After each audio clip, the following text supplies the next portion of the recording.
হরে কৃষ্ণা, রাধে রাধে। আগামী 11ই আশ্বিন 28শে সেপ্টেম্বর শনিবার শ্রী ইন্দিরা একাদশী হরিবাসর এবং পর দিবস অর্থাৎ 12ই আশ্বিন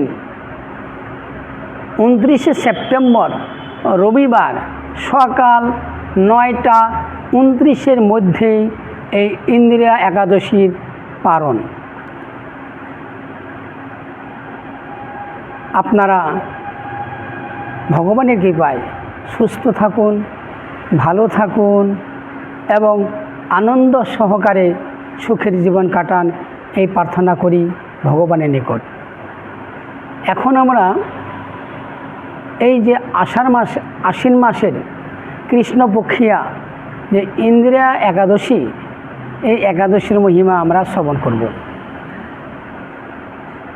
যুধিষ্ঠির মহারাজ ভগবান শ্রীকৃষ্ণকে প্রশ্ন করেছিলেন, হে প্রভু, আশ্বিন মাসের এই কৃষ্ণপক্ষিয়া যে একাদশী, এই একাদশীর মহিমা কী?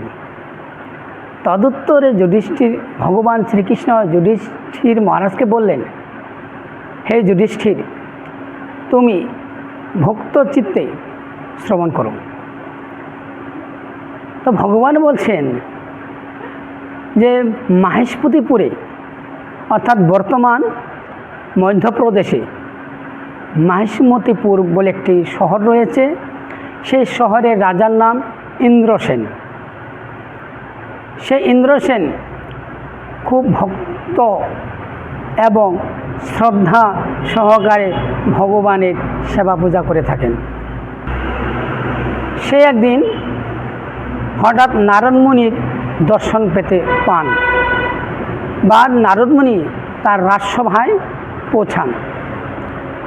রাজা ইন্দ্রসেন নারদ মুনিকে দর্শন করে যথাযোগ্য তার সম্মান করলেন, অর্থাৎ পাদ্য অর্ঘ্য দিয়ে সেবা পূজা করলেন। সে রাজা ইন্দ্রসেন শুধু রাজা নন এবং নিষ্ঠাপরায়ণ ধার্মিক রাজা। কাকে কীভাবে সম্মান করতে হয় উনি সেটা ভালো করে জানেন। তো নারদ মুনি নিজের রাজসভাতে এসেছেন, তো নারদ মুনিকে যথাযথভাবে তার সেবা পূজা করলেন এবং দেবর্ষি নারদ প্রসন্ন হয়ে বলতে লাগলেন, হে রাজন, আমি এক সময় যমপুরীতে অর্থাৎ ব্রহ্মলোক থেকে যমপুরীতে যাচ্ছিলাম। সেখানে হঠাৎ করে তোমার পিতার সঙ্গে দেখা হয়।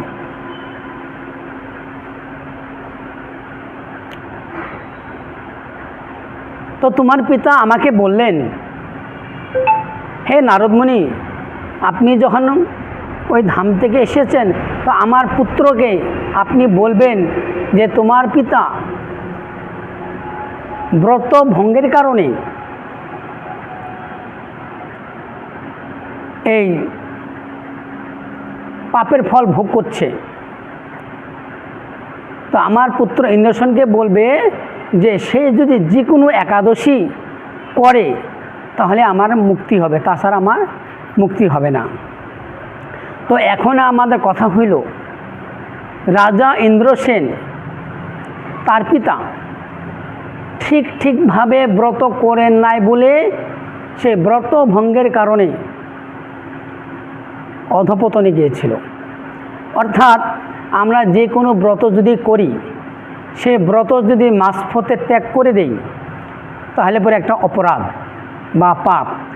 এই জন্য আমরা যদি একাদশী ব্রত স্টার্ট করি তাহলে প্রত্যেকটা একাদশী করতে হবে, বা যে কোনো ব্রত যদি একবার শুরু করি তাহলে আজীবন সে ব্রতটা করতে হবে।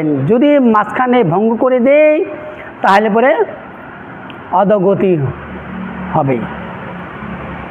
তো নারদ মুনির মুখে এই কথা যখন ইন্দ্রসেন শ্রবণ করলেন, তখন পিতার কল্যাণের জন্য রাজা ইন্দ্রসেন এই আশ্বিন মাসের কৃষ্ণপক্ষিয়া এই ইন্দিরা নামক একাদশী ভক্তি সহকারে পালন করলেন, যথাসময়ে পালন করবেন, তাহলে একাদশীর যথা ফল আপনারা পাবেন।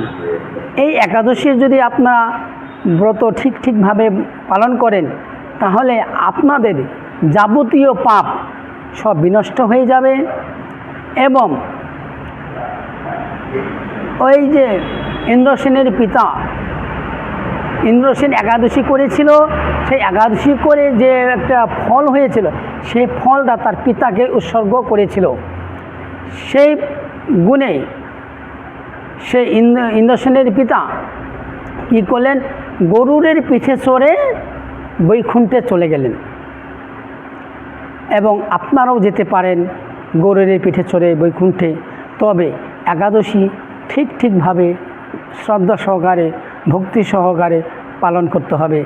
এই একাদশী যারা পালন করবেন তাদের সমস্ত পাপ বিনষ্ট হয়ে যাবে এবং অন্তিমে ভগবানের চরণে অর্থাৎ বৈকুণ্ঠে বাস হবে। তো আপনারা সকলে একাদশী ব্রত পালন করবেন।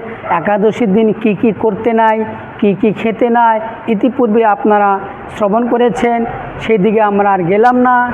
এইখানেই একাদশীর মহিমা বক্তব্য শেষ করলাম। আপনারা ভালো থাকুন, সুস্থ থাকুন। হরে কৃষ্ণ, রাধে রাধে।